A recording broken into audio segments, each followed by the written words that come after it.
A Sand City police officer under fire and under investigation accused of negligently discharging a firearm. So negligent discharge of a firearm doesn't mean that it was pointed at someone or that anyone was harmed, just that the gun was discharged in a way that could have caused death or injury to a person, that it was done with gross negligence. According to this 2-page criminal complaint, it happened on December 29th in Salinas.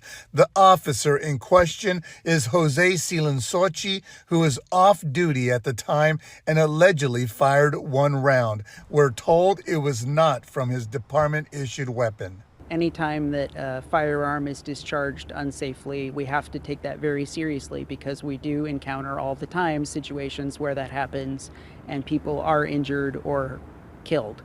We're very lucky that that did not happen in this situation, but the conduct is still serious and we take it seriously. Silensochi has been charged with one misdemeanor count of discharging a firearm with gross negligence in a manner that could result in injury and death. Investigators tight-lipped regarding the circumstances surrounding the incident, but the officer, who has roughly 8 years with Sand City and Seaside Police, is now on administrative leave and will be the focus of an internal investigation. I think there's certainly an argument that can be made that somebody who is trained as a law enforcement officer should know better. Beyond that, it's hard to say what was going on in his mind. I don't want to speak to his thought process, but I think that's a valid concern, and I understand why people would hold that opinion.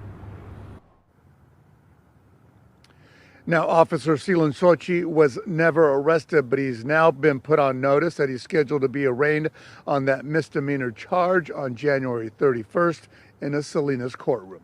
Reporting from Sand City, I'm Felix Cortez, KSBW, Action News 8. All right, Felix, thank you.